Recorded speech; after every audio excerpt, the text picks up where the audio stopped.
એક સરસ મજાની વાત. પુરુષોત્તમ મહિનો ચાલી રહેલો અને એમાં એક માં એના દીકરાને કહે કે બેટા, આ પુરુષોત્તમ મહિનો ચાલી રહ્યો છે તો મારે થોડું દાન પુણ્ય કરવું છે અને મારે થોડા ફૂડ પેકેટ વિતરણ કરવા છે, તો તું જલ્દીથી બધું ખરીદી કરીને આવ. ત્યારે દીકરો કહે કે વાંધો નહીં. દીકરો માર્કેટમાં જાય છે અને બધું ફૂડ પેકેટ, સ્લીપર, નાના બાળકોના ચપ્પલ અને વગેરે બધું ફૂડ પેકેટમાં જે આવતું છે તે બધું ખરીદીને આવે છે. અને પછી માં અને દીકરો બંને જાય છે અને જ્યાં જરૂરિયાતવાળા લોકો હતા તેમને એ ફૂડ પેકેટ વિતરણ કરે છે. એમાં ફૂડ પેકેટ એ વિતરણ કરતા એક નાનું બાળક આવે છે અને કહે છે એ પુરુષને કે તમે સારું થયું કે મને આ ચપ્પલ આપ્યા અને હું પહેરી શકું છું, નહીં તો મને પગમાં ખૂબ કાંટા લાગતા હતા, પણ આ તમે મારે ચપ્પલની જરૂર હતી અને તમે મને ચપ્પલ આપ્યા, તમારો ખૂબ ખૂબ આભાર.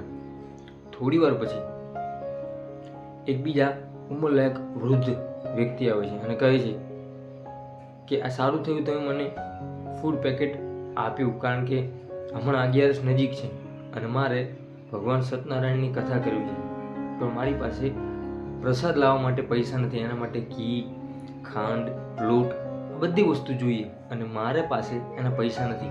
પણ આજે તમે અનાયાસે આવી અને આ વિતરણ કર્યું, મને ખૂબ આનંદ થયો.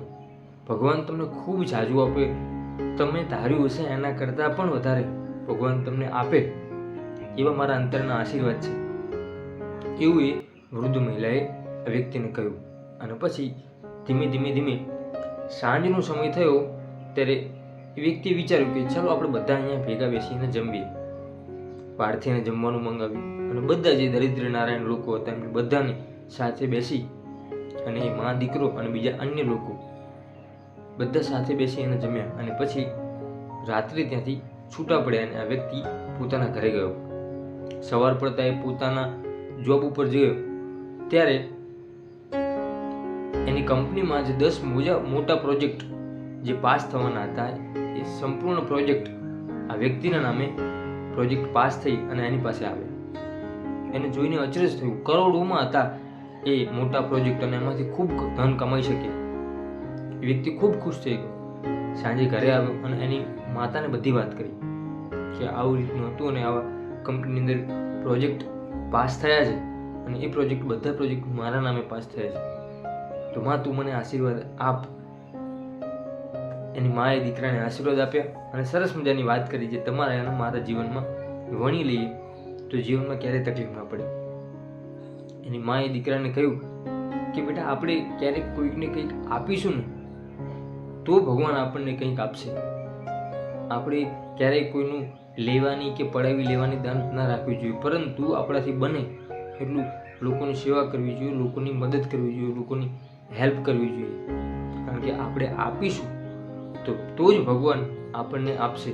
અને યાદ રાખજે, આ દુનિયામાં જેટલી પણ બેંકો છે એ બધી દેના બેંક છે, લેના બેંક કોઈ છે નહીં.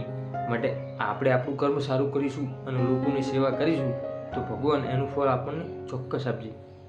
દોસ્તો, આપણે પણ આપણા જીવનમાં આવી નાની મોટી સેવા આપણાથી શક્ય હોય તો કરતા રહેવું જોઈએ. આ વાત તમને કેવી લાગી કોમેન્ટ બોક્સમાં જણાવજો. વિડીયો ગમે તો વિડીયોને લાઈક કરજો.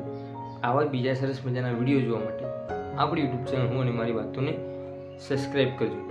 ફરીથી મળીશું એક નવા વિડીયો સાથે, એક નવા જ અંદાજમાં. ત્યાં સુધી જય માતા.